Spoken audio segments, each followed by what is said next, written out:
आप सुन रहे थे मेरे साथ कितनी मोहब्बत है। कितनी मोहब्बत है भाग 41। अर्जुन की हल्दी का रंग मीरा और अक्षत दोनों पर चढ़ने लगा था। दोनों ने एक दूसरे को अपने प्यार का इजहार नहीं किया, लेकिन उनकी आंखें साफ साफ बयां कर रही थी। मीरा के पीछे पीछे अक्षत भी बाहर गार्डन में आ गया। अर्जुन, सोमित, तनु, लक्ष्य और निधि डांस कर रहे थे। मीरा को देखते ही निधि उसे भी खींच कर ले आई और डांस करने लगी। अक्षत औरतों की भीड़ में खड़ा बड़े प्यार से मीरा को देख रहा था। हल्दी लगे गालों में वह बड़ी प्यारी लग रही थी। सोमित जीजू ने अक्षत को देखा तो उसे भी ले आए। अब सब साथ साथ डांस का मजा ले रहे थे। अक्षत और मीरा की नजरें एक दूसरे पर ही थी, बाकी सोमित जीजू, तनु, निधि और अर्जुन की उन दोनों पर। डांस के बाद औरतें अपने घर चली गई। घर वाले बचे थे तो राधा ने सबको नहाने को कहा। सभी नहाने चल दिए और कुछ देर बाद सभी खाना खाने बाहर चले आए। विजय ने खाने का इंतजाम बाहर धूप में ही करवा दिया। एक टेबल के चारों ओर निधि, अर्जुन, सोमित जीजू, तनु और लक्ष्य थे। अक्षत अभी आया नहीं था और मीरा काव्या को अलग बैठकर खाना खिला रही थी। यार, ये दोनों एक दूसरे को अपने दिल की बात बोल क्यों नहीं रहे? अर्जुन ने कहा। बोल देंगे, अक्षत तो पूरी तैयारी में आया है, लेकिन मीरा की तरफ से भी तो कोई रिस्पांस मिलना चाहिए ना, जीजू ने कहा। अरे जीजू, मीरा को भाई के लिए फीलिंग्स कब से हैं, पता नहीं वो क्यों नहीं बोल रही, निधि ने कहा। यार, आप लोग इतना परेशान क्यों हो रहे हो? खुद ही जाकर बता दो ना उन दोनों को, लक्ष्य ने कहा, जिसे अब तक कुछ भी पता नहीं था, पर उसने सबकी बातों से अंदाजा लगा लिया। लक्ष्य, पता तो उन दोनों को भी है कि वो दोनों एक दूसरे से प्यार करते हैं, लेकिन ये बात हम जाकर कहेंगे तो फीलिंग्स नहीं आएगी। बेस्ट मोमेंट तो तब बनेगा ना जब वो एक दूसरे को कहेंगे, तनु ने कहा। हाँ दी, ये सही है, लेकिन ऐसा क्या करे जिससे वो लोग अपने दिल की बात कहे? अब लक्ष्य को भी मीरा और अक्षत की लव स्टोरी में इंटरेस्ट आने लगा था। जी हाँ, जैसे आप लोगों को आ रहा है। सभी सोचने लगे और फिर सोमित जीजू ने कहा, 3 दिन बाद अर्जुन की शादी है, तब तक हम सबके पास वक्त ही वक्त है उन दोनों को एक दूसरे के करीब लाने का।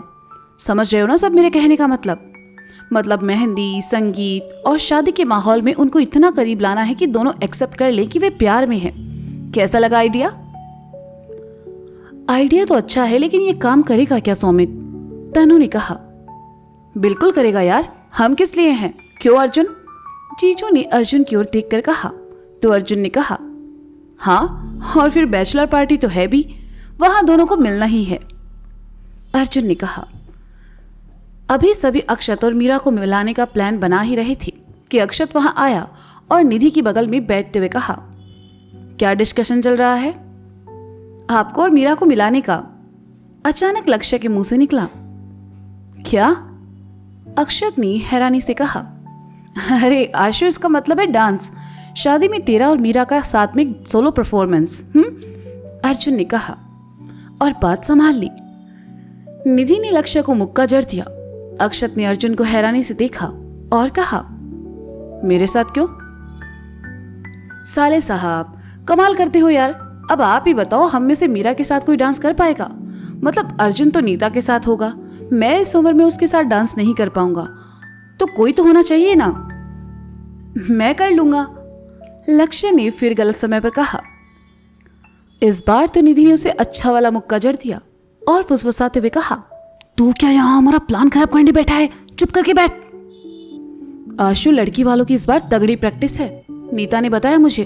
अब तेरे भाई की इज्जत तेरे हाथ में है, संभाल ले यार, अर्जुन ने मासूम सा चेहरा बनाकर कहा। तुम ही बताओ, तुम्हारे अलावा मीरा और किसके साथ अच्छी लगेगी? जीजू ने सीधा तीर मारा। अक्षत की नजर सामने बैठी मीरा पर जा पड़ी, जो कि काव्या के साथ घूम रही थी। उसने कहा, अच्छी तो वो मेरे साथ ही लगेगी। तो फिर डन, संगीत में अक्षत और मीरा का सोलो परफॉर्मेंस होगा, तनु ने कहा। ठीक है, पर मीरा से तो पूछ लो, अक्षत ने एक बार फिर मीरा की ओर देखते हुए कहा। वो मैं पूछ लूंगी, निधि ने कहा। रघु सबके लिए खाना लगाकर चला गया। अक्षत ने मीरा को आवाज दी। मीरा काव्या का हाथ पकड़े वहां आई तो अक्षत ने उसे खाना खाने को कहा। हमने तो खा लिया, मीरा ने कहा। कब? थोड़ा सा और खा लो ना सबके साथ, अर्जुन ने कहा। अर्जुन जी, अभी अभी तो खाया था काव्या के साथ, मीरा ने कहा। अक्षत मीरा पर अपना हक समझता था, इसलिए उसने मीरा से बड़े प्यार से कहा, मीरा बैठो। लेकिन अभी तो खाया हमने, मीरा ने कहा। मैंने कहा ना बैठो, अक्षत ने थोड़ा सख्ती से कहा। तो मीरा चुपचाप बैठ गई, लेकिन बैठते हुए कहा, सड़ू। साथ बैठे सबको सुन गया, अक्षत को भी। बाकी सब मन ही मन मुस्कुरा रहे थे और अक्षत मीरा को घूर रहा था। सबको मुस्कुराते देखकर अक्षत ने मीरा से कहा, मन ही मन कोसने से अच्छा है जो बोलना है मुंह पर ही बोल दो। अक्षत की बात सुनकर मीरा को थोड़ा तैश आ गया और उसने कहा, हाँ तो आप हो सड़ू, जब देखो तब रौब चढ़ते हो, गुस्सा हमें भी आता है, ठीक है ना? है, तुम्हारे तो गुस्से में भी मुझे प्यार नजर आता है। अक्षत ने मुस्कुराते हुए मीरा को बड़े प्यार से देखते हुए मन ही मन कहा। अक्षत तो अपनी ओर घूरता पाकर मीरा उठकर जाने लगी तो अक्षत ने उसका हाथ पकड़कर उसे वापस बिठा लिया और कहा, सॉरी। अक्षत के सॉरी बोलते ही मीरा पिघल जाती थी। वह चुपचाप बैठ गई तो तनु ने कहा, क्या आशु, जब देखो तब तू इसे तंग करता रहता है, अब सब बातें बंद करो और खाना खाओ। सभी खाना खाने लगे। खाना खाकर सभी अंदर चले गए। मीरा अपने कमरे में चली आई। निधि और बाकी सब नीचे ही थे। अक्षत भी उनके सब साथ बैठकर गप्पे लड़ा रहा था। मीरा उसे कहीं दिखाई नहीं दे रही थी तो फोन के बहाने से उठकर वह ऊपर चला गया। निधि का कमरा बंद था। अब सीधे सीधे अक्षत कमरे में कैसे जाता? वह सोच ही रहा था कि तभी उसे याद आया मीरा का नंबर और उसने फोन लगा दिया। मीरा उस वक्त कबर्ड में कपड़े जमाने में लगी हुई थी। उसने फोन देखा। अक्षत का नंबर देखकर मीरा ने फोन उठाया तो उधर से आवाज आई, कहाँ हो? अपने कमरे में, मीरा ने कहा। बाहर आओ, अक्षत ने कहा। क्यों? मीरा ने कहा। चाय पीने का मन कर रहा है, अक्षत ने कहा। हाँ तो घर में और लोग भी हैं, आप उनसे कह सकते हैं, मीरा ने थोड़ा खफा होकर कहा। लेकिन मुझे तुम्हारे हाथ से बनी चाय पीनी है, अक्षत ने कहा। हम नहीं बनाएंगे, मीरा ने कहा और फोन काट दिया। फोन काटने के बाद मीरा खुद से ही बोल पड़ी, ये क्या हो गया है हमें? हम उन पर गुस्सा क्यों कर रहे हैं? लेकिन वो भी तो कम नहीं है, जब देखो तब अपनी मर्जी चलाते रहते हैं। आज नहीं जाएंगे हम। मीरा बड़बड़ा ही रही थी कि तभी उसके फोन में एक मैसेज आया। मीरा ने मैसेज देखा, अक्षत का ही था। अक्षत ने लिखा था, 1 मिनट में अगर नीचे नहीं आई तो मैं घर में सबको बता दूंगा कि तुमने मेरी शर्ट पहनी थी। कैसे इंसान है ये, हमें ब्लैकमेल कर रहे हैं। हम ही पागल थे, क्यों पहनी इनकी शर्ट? मीरा ने फोन अपने माथे पर मारते हुए कहा। फोन साइड में रखा और नीचे चली आई। अक्षत नीचे सबके बीच हॉल में ही बैठा था। मीरा उसे घूरते हुए किचन की ओर चली गई। उसने पतीला गैस पर चढ़ाया और उसमें पानी और चाय पत्ती डाली। अक्षत ने देखा मीरा जा चुकी है तो उसने कहा, जीजू चाय पियेंगे आप? चाय के लिए कौन मना करता है साले साहब, पिला दीजिए, सोमित ने कहा। मैं बनाकर लाता हूं, अक्षत ने उठते हुए कहा। तू बनाएगा? सच में? तनु ने ताना मारते हुए कहा, जिसने अक्षत को कभी पानी का ग्लास उठाते हुए नहीं देखा था। अक्षत ने तनु की ओर देखकर कहा, अरे बिल्कुल दी, मैं बहुत अच्छी चाय बनाता हूं। अक्षत किचन में चला आया जहां मीरा पहले से थी। अक्षत दीवार से पीठ लगाकर और एक पैर लगाकर खड़ा हो गया और मीरा को प्यार से देखते हुए कहा, तुमने तो आने से मना कर दिया था, फिर तुम यहां? किसी को ऐसे बेशर्मों वाली धमकी दोगे तो आना तो पड़ेगा ना, मीरा ने अक्षत को देखे बिना कहा। अक्षत मुस्कुराते हुए आया और मीरा के बगल में खड़े होकर कहा, वैसे परफ्यूम अच्छा है तुम्हारा, देखिए आप। मीरा अक्षत की ओर पलटी लेकिन खामोश हो गई। अक्षत बड़े प्यार से उसे देखे जा रहा था। मीरा उसकी आंखों में देखती ही रह गई। अक्षत ने बड़े प्यार से उसके दोनों हाथ पकड़े और कहने लगा, मीरा, माना कि मैं सड़ू हूं तुम्हारी नजर में, पर तुम ऐसे गुस्से में बिल्कुल अच्छी नहीं लगती। अक्षत की बात सुनकर मीरा मुस्कुरा दी और कहा, आप खुद को बहुत स्मार्ट समझते हैं ना? अक्षत ने मीरा के हाथ छोड़े और थोड़ा पीछे हटकर कहा, मैं पैदा ही स्मार्ट हुआ था। मीरा हंसने लगी और कहा, हमने आपसे बड़ा नौटंकी नहीं देखा। अक्षत मुस्कुराने लगा तो मीरा ने अपना ध्यान चाय की ओर लगाया और कहा, चाय पियेंगे? पिला दो। वैसे भी दिल्ली में मैंने सबसे ज्यादा तुम्हारी चाय को ही मिस किया था, अक्षत ने कहा। और हमें? मीरा ने अक्षत की ओर देखकर पूछा। मीरा की नजरों ने अक्षत की बेचैनी को बढ़ा दिया तो वह दूसरी ओर देखते हुए कहने लगा, तुम में ऐसा क्या है जो मैं तुम्हें मिस करूंगा? ये बात तो सही कही आपने। हम में ऐसा कुछ भी नहीं है कि लोग हमें याद करें, लेकिन एक सच ये भी है कि लोग हमें भूलते भी नहीं हैं, मीरा ने कहा। अक्षत खामोश हो गया। कहीं भी तो क्या, मीरा के पास उसकी बात का हर जवाब होता था। उसने बस वहां खड़े होकर मीरा को देखना ही बेहतर समझा। मीरा ने चाय कप में छानी और एक कप अक्षत की ओर बढ़ा दिया। बाकी कप ट्रे में रखकर बाहर चली आई। हॉल में आकर मीरा ने सबको चाय दी। अक्षत भी उसके पीछे चला आया और सोमी जिस पर बैठा था उसके हत्थे पर बैठकर चाय पीने लगा। मीरा ने चाय सर्व करते देखकर तनु ने कहा, अरे मीरा, अक्षत ने तो कहा था कि वो सबके लिए चाय बनाने वाला है। मीरा ने एक नजर अक्षत को देखा और फिर तनु से कहा, इन्हें सिर्फ बातें बनानी आती है। मीरा की बात पर सभी हंस पड़े और सोमी जीजू ने अक्षत से फुसफुसाते हुए कहा, ये पक्का सुधार देगी तुझे। अक्षत भी कहाँ कम था। उसने जीजू के कान में कहा, ज्यादा साइड लेना मेरे वाली की तो दी को बता दूंगा वो वाली बात। जीजू ने अक्षत का हाथ दबाते हुए दबी आवाज में कहा, दिल से नहीं बोल रहा हूं, दिल पे मत ले यार, तू साला है मेरा, अपने जीजा का घर उजाड़ेगा। हाँ हाँ ठीक है, इतना मक्खन मत लगाओ अब, अक्षत ने कहा और फिर से चाय पीने लगा। अर्जुन, आज क्या प्रोग्राम है शाम को? तनु ने कहा। आज तो दी कुछ खास नहीं है, बस घर में ही सब। हाँ, कल मेहंदी का फंक्शन जरूर है और शाम को डांस का। कल नीता के घर से भी लोग आएंगे, साथ में मेहंदी भी लगेगी, अर्जुन ने कहा। तो आज क्या सूखे सूखे ही? निधि ने कहा। एक काम करते हैं, आज सब बाहर चलते हैं डिनर पर, मेरे दोस्त ने नया रेस्टोरेंट खोला है, अर्जुन ने कहा। अच्छा है, वैसे भी इंदौर घूमे बहुत दिन हो गए, चलते हैं, तनु ने कहा। जीजू, आपका क्या ख्याल है? अर्जुन ने सोमित की ओर पलटकर कहा। सोमित और अक्षत दोनों खुसर फुसर करने में लगे थे। अर्जुन के सवाल से दोनों की तंद्रा टूटी तो जीजू ने कहा, हाँ हाँ ठीक है, ओके दी, फिर मैं उसे बोलकर टेबल बुक कर देता हूँ, शाम को तैयार हो जाना आप सब लोग, अर्जुन ने उठते हुए कहा। तुम सब लोग कहीं बाहर जा रहे हो? अरे आज शाम तो मैंने घर में कवाली का प्रोग्राम रखा है, विजय जी ने उधर से गुजरते हुए कहा। हाँ तो वो आप ही सुनिएगा, हम लोग तो बाहर जा रहे हैं पापा, प्लीज परमिशन दे दीजिए, निधि ने कहा। अच्छा ठीक है, लेकिन जल्दी ही आ जाना सब, विजय ने कहा और वहां से चले गए। शाम को तैयार होकर सभी रेस्टोरेंट पहुंचे। सच में वो जगह बहुत खूबसूरत थी। रेस्टोरेंट भी ओपन में बना हुआ था, जगह जगह टेबल्स लगे हुए थे और आसपास के पेड़ों पर लगी लाइटिंग माहौल को और भी खूबसूरत बना रही थी।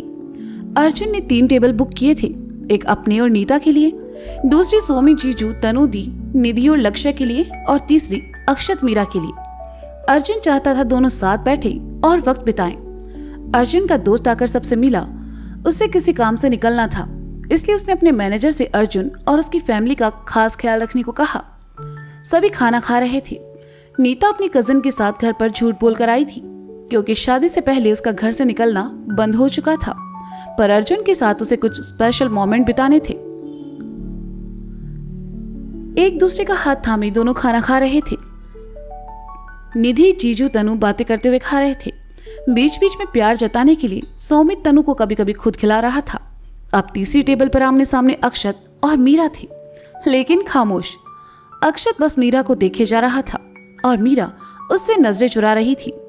खाना सामने रखा हुआ था, पर शुरू कौन करे समझ नहीं आ रहा था। कुछ देर बाद मीरा ने ही कहा, खाना ठंडा हो रहा है, शुरू करें?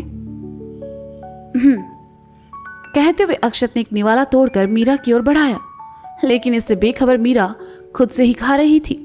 अक्षत ने वो टुकड़ा खुद ही खा लिया और मन ही मन कहा, बहुत मुश्किल होने वाला है अक्षत, इस लड़की को तो रोमांस का आर तक नहीं पता। देखो कैसे ठूस रही है। ये नहीं कि एक निवाला तोड़कर प्यार से तुझे भी खिला दे। खैर, अपने नसीब में ये सब कहा। अक्षत ने भी खाना शुरू किया। ग्राउंड में ही बहुत प्यारा म्यूजिक चल रहा था। अभी अक्षत और मीरा खा ही रहे थे, तभी उनकी बगल वाली टेबल पर 3 लड़के आ बैठे। देखने में वो बिगड़े हुए लग रहे थे और पैसे वाले घर से थे। अक्षत ने एक नजर उनको देखा और इग्नोर कर दिया। मीरा ने उन पर कोई ध्यान नहीं दिया। काव्या तनु के पास से मीरा के पास उसकी बगल वाली कुर्सी पर आकर बैठ गई और कहा, मीरू आप खिलाओ मुझे। कड़क है वे। साइड में बैठे उन लड़कों में से एक ने मीरा को देखते हुए कहा। मीरा ने सुना लेकिन कोई प्रतिक्रिया नहीं दी। वह ऐसे लड़कों से मुंह लगना नहीं चाहती थी। अक्षत ने सुना तो उसने गुस्से से उनकी ओर देखा तो एक लड़के ने कहा, अरे भैया को गुस्सा आ जाएगा।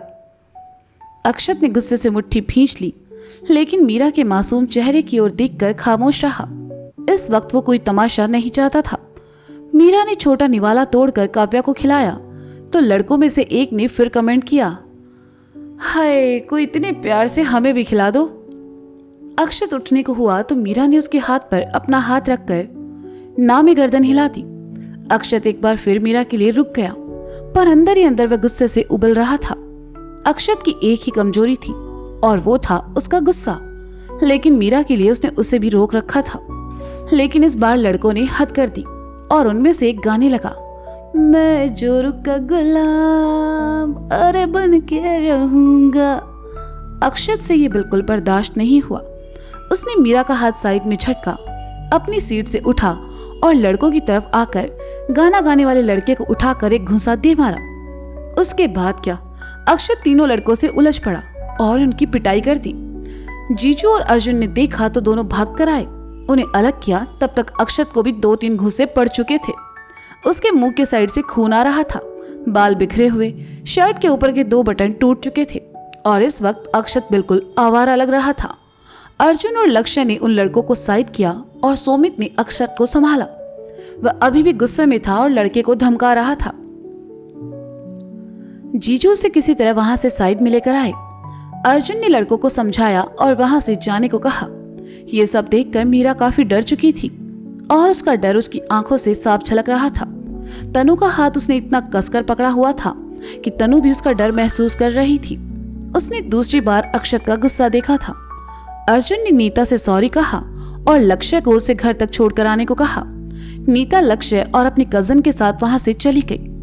अर्जुन बाकी सबके साथ अक्षत की ओर आया। अक्षत गुस्से से भरा यहां से वहां चक्कर काट रहा था। अर्जुन उसके पास आया और कहा, क्या जरूरत थी उन लड़कों के साथ मारपीट करने की? मारपीट? अगर आप बीच में नहीं आते ना तो उनका खून कर देता मैं। अक्षत ने गुस्से से कहा, क्या करोगे लाइफ में इतना गुस्सा रखकर? किसी को ज्यादा लग जाती, कुछ हो जाता तो कौन जिम्मेदार होता? अर्जुन ने कहा, उन्होंने मीरा के लिए गलत बोला और उससे कोई गलत बोले ये मैं बर्दाश्त नहीं करूंगा। अक्षत ने अर्जुन की आंखों में देखते हुए कहा, यार आशु वो बेकार लड़के हैं, उनके मुंह लगने का क्या फायदा? उन्होंने कुछ कहा भी तो इग्नोर करना था। पापा को पता चलेगा तो सही नहीं रहेगा यार, तू समझ। अर्जुन ने कहा, मीरा की जगह अगर माँ होती और मेरी जगह पापा होते तो वो भी यही करते। And dad also proud of me कि उनका बेटा किसी से पिटकर नहीं आया है। अक्षत ने कहा, ये सब चीजें अच्छे घर के लड़के नहीं करते हैं आशु, तुम्हें इतनी सी बात के लिए मारपीट नहीं करनी चाहिए थी। अर्जुन ने कहा, मेरे लिए ये छोटी सी बात नहीं है, अगर कोई उसके लिए गलत वर्ड यूज करेगा तो वो पिटेगा मुझसे। अक्षत ने कहा, देखा जीजू, देखा इसका गुस्सा, आप ही समझाओ। अर्जुन ने खींचते हुए कहा, अर्जुन सब ठीक है, घर चलते हैं। जीजू ने अर्जुन को समझाया तो अर्जुन ने कहा, इस हालत में जरा देखो इसे, क्या हाल बना रखा है इसने अपना। हाँ ऐसा ही हूं मैं और ऐसा ही रहूंगा, अगर कोई उसे कुछ कहेगा तो 1 बार नहीं 100 बार मारूंगा। अक्षत ने कहा, और पापा की इज्जत का क्या? अर्जुन ने एक बार फिर उसकी आंखों में देखते हुए कहा, मुझे फर्क नहीं पड़ता, जो गलत है वो गलत है। मेरे सामने मेरी बंदी को कोई कुछ कहे और मैं सुनता रहूं, ये पॉसिबल नहीं है। अक्षत ने अर्जुन से कहा और वहां से चला गया। 2 भाइयों के बीच झगड़ा देखकर मीरा को बहुत बुरा लग रहा था। उसकी आंखों से आंसू बहने लगे तो काव्या ने उसका हाथ खींचते हुए कहा, क्या हुआ मीरू, आप रो क्यों रही हो? बोलो ना मीरू।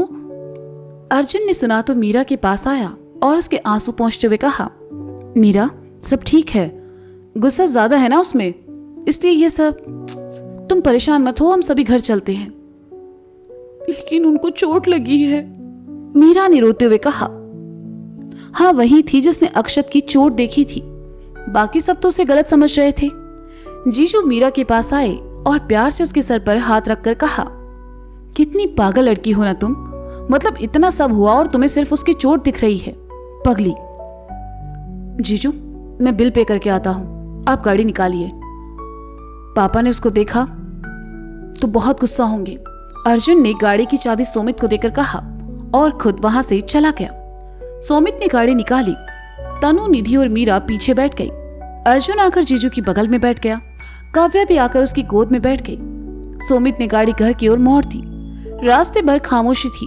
जीजू और अर्जुन मीरा को समझा रहे थे कि उसकी वजह से कुछ नहीं हुआ है, लेकिन मीरा की आंखों के सामने बस अक्षत का चेहरा आ रहा था।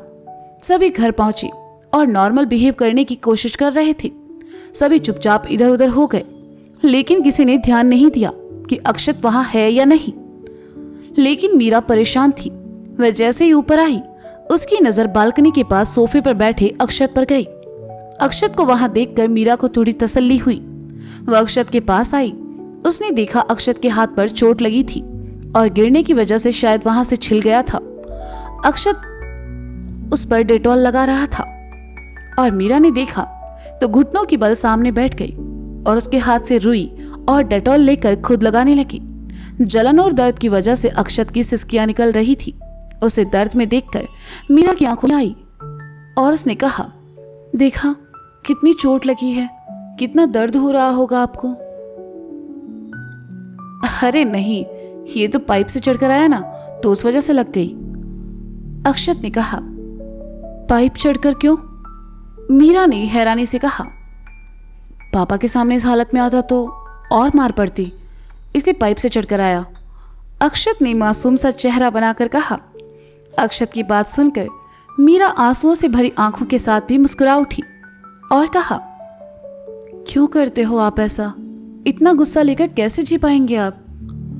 अक्षत ने मीरा की आंखें देखते हुए कहा, तुम्हें परवाह मेरे गुस्से की है या भाई की तरह पापा की इज्जत की? मीरा ने अक्षत की ओर देखा और उसके हाथ को अपने हाथों में कसकर पकड़ लिया। आंखों में रुके हुए आंसू बहकर गालों पर आ गए और मीरा ने कहा, हमें सिर्फ आपकी परवाह है। मीरा के कहे ये 4 शब्द काफी थे अक्षत के दर्द को कम करने के लिए। वह बस प्यार से मीरा को देखता रहा। तो दोस्तों, ये था कितनी मोहब्बत है भाग 41। इसका अगला भाग आप जल्द ही सुनेंगे मेरे साथ। तब तक के लिए शुक्रिया, बाय, अपना ख्याल रखें और सुनते रहें कितनी मोहब्बत है मेरे साथ। बाय।